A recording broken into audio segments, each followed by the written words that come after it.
How's it going, folks? Stu here. Guess what? I saw another film from the London Film Festival. What an absolute shocker. I know. I'm at a point now where everything that Martin McDonagh announces that he's doing, I just immediately get incredibly excited for. And if you throw in the fact that he's working again with Colin Farrell and Brendan Gleeson, goodness gracious, I might need a nappy. I'm so excited. That's right, the Banshees of Inisherin is the latest from Mr. McDonagh, and again, he's got Colin and Brendan back on board after the wonderful In Bruges all those years back, which just sort of was, a classic? Can we call it that now? Obviously, incredibly exciting to see them team up again, but with that comes with a lot of expectations, you know? Difficult to match those sort of expectations often. Not difficult for Mr. McDonagh. It just seems to make it look easy. This is a great film. To no one's surprise, I fucking love this film. So the basic premise of this one is that there is a fictional island called Inisherin.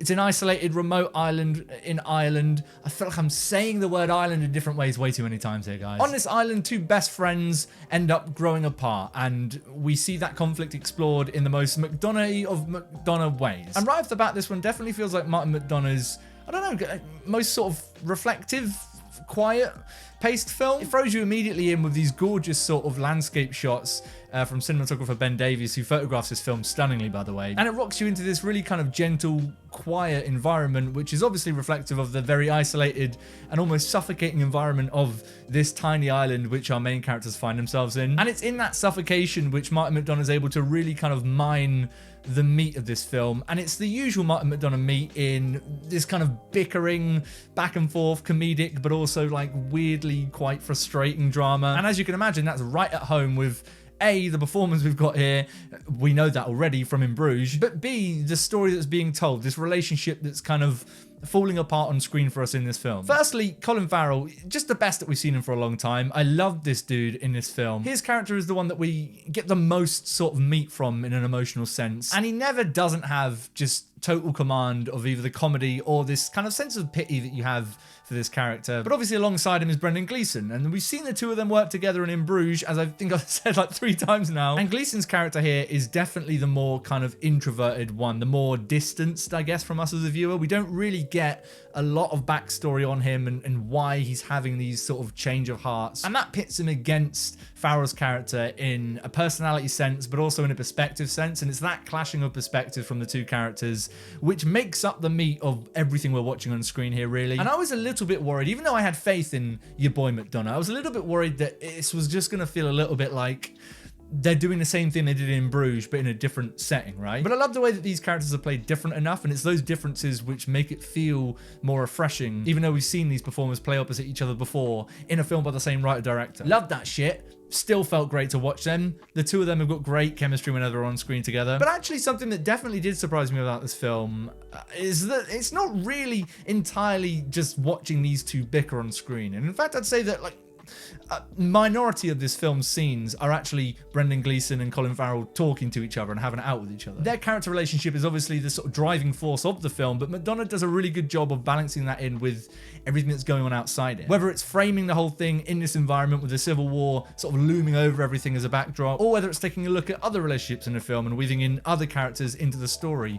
And I love the other secondary characters here as well. First up, Barry Keoghan. I mean, he's so good. He steals basically every scene he's in that very Barry Keoghan-y way, I guess. He delivered a lot of the laughs for me in this film, but his character also has this really kind of sad touch, and he plays that line really, really well. It kind of evolves from just a comedy Joker character that just drops into the mix into something a little bit more fleshed out, which I really like to see. But I also loved the sister character in this film, played by Kerry Condon. I thought she was brilliant, actually, and she really brought out a lot of the more kind of textured emotional beats of the film. And I love the way that McDonagh writes in these different characters' stories. They all have their own kind of drive and their own path in the film. They just happen to have coalesced in this situation that we find them all in. Love a film that can pull that off.